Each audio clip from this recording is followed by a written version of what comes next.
but we're going to keep going on to the next example. All right, so on the next example, it's more practice with Desmos. By show of hands, who feels that they need the additional practice with Desmos? Do we need to run through the regression again? Okay, so we're going to run through it. I had a hand go up, so we're going to go through the process again of doing it in Desmos. Is that cool? All right, so here are our values that we're going to put into Desmos. So it tells us that the article is often cite the most fuel efficient speed for driving a typical mid-size car to be 55 miles per hour.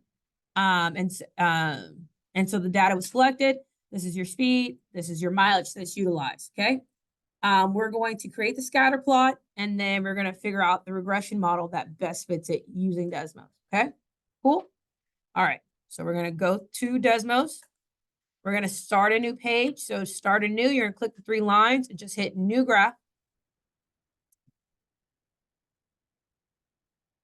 And now I'm going to add in my table. So you add in your table and you're going to start inputting your values. So practice goes. So we start a new graph. That's how we reset Desmos. You're going to input those values. Remember, the only way to get better at it is to practice it.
Remember, once you've put all your values in, you're going to adjust your window to match your domain and range.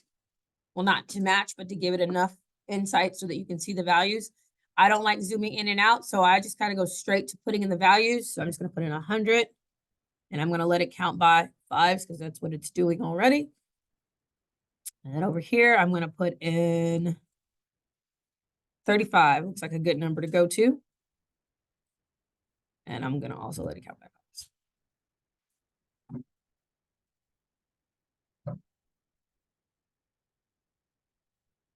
All right. Did you get something like this? So we created our scatter plot and asked you why or why not? Well, why would a quadratic function be a decent model for this? Any takers? It almost fits, it just dips at the top. There we go. It almost fits, right? It starts to increase, and then there's a small weird decrease in the middle, and then it goes back to that decrease to create that parabolic shape, okay? I'm just going to tell you. But that's okay. That's for later on. But for where we're at in our knowledge and skills, can we model this with a quadratic? Yeah, because the goal here is to see where is it going to maximize, right? Like what speed is going to maximize my gas usage. So we're going to determine our quadratic regression for the data set. And so I'm going to go down to here, and we're going to do y1 tilde a x1 shift 6 to power bx1, got my plus bx1 plus c. So looking at our R squared value, it's pretty close. It's above 90. So, you know, it's a decent model. So from the model that I've created, I'm going to analyze and describe the question. So it's asking, what is the maximum value? Residual. Let's just look at our residual plot. So if we turn our residual plot, you press plot, and notice here our residuals are evenly scattered amongst the X and Y axis, the X axis, I'm sorry, the positive X axis. So this is a decent model. Is it a perfect model? No. Remember, what makes it perfect in terms of residuals? Perfect. They're all on the X axis, right? They're almost all on the X axis, which is what makes it a perfect model when you're looking at your residuals. But when we look at the residuals, they're not all in there, but they are evenly dispersed, right? Scattered amongst the positive X-axis. So it's a good model. We also can double check it by looking at our coefficient correlation, right? Our R squared, it's above 90. It's a pretty decent model. So once you analyze it, that's what part 2 is asking you in your own words, what makes it appropriate. And then step 3, it says, what is the maximum value of the quadratic regression? So when I'm looking here on the quadratic regression, it should automatically give you the maximum value. There should be a little dot at the top, and it should tell you this is your maximum value, right? Do we see that? So it says 44.64. So at a speed of 44.64 miles per hour, I will have mileage of 32.5 miles per gallon. Does that make sense? So if I maintain that speed, that's going to optimize my gas. Okay. And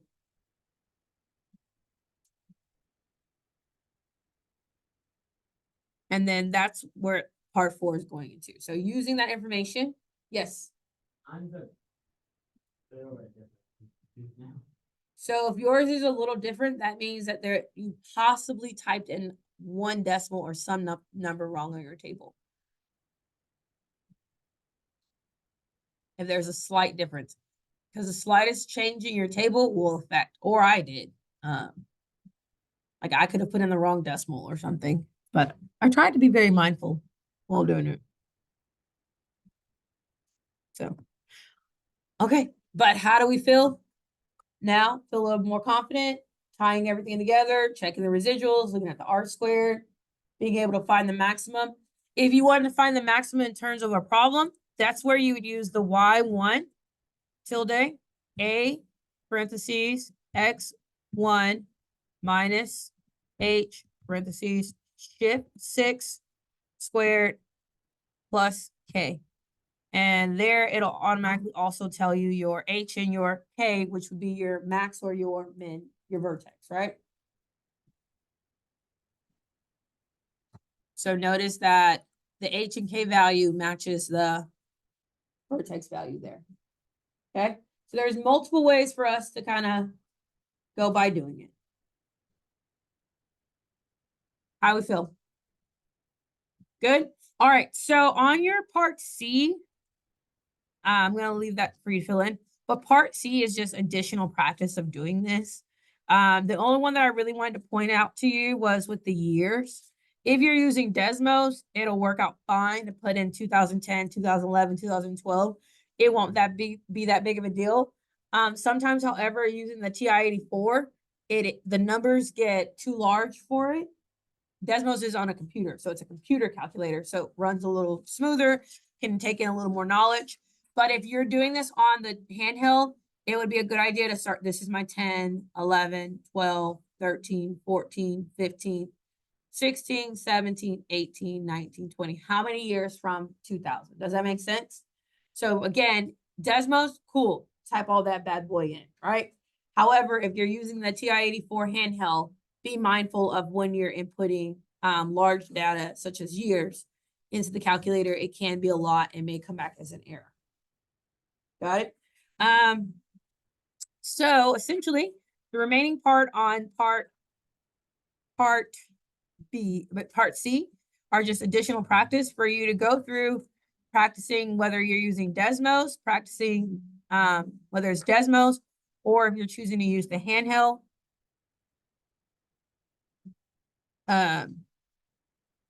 What I do want you guys to do is look at number 2. On number 2, notice that there's some gaps in the data. So this is stuff, this wouldn't go into your points because this is the information it wants you to predict about. So notice that there's some gaps.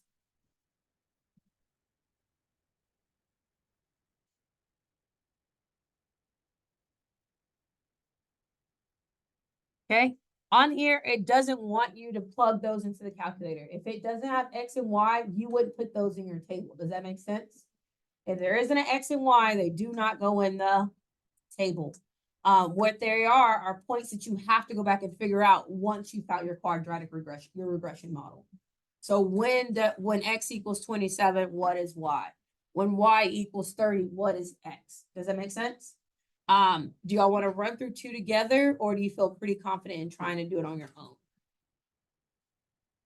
Huh? You'll run through it together? Okay. Yes. Did you do the pass? And then let me know and I'll come type in my code.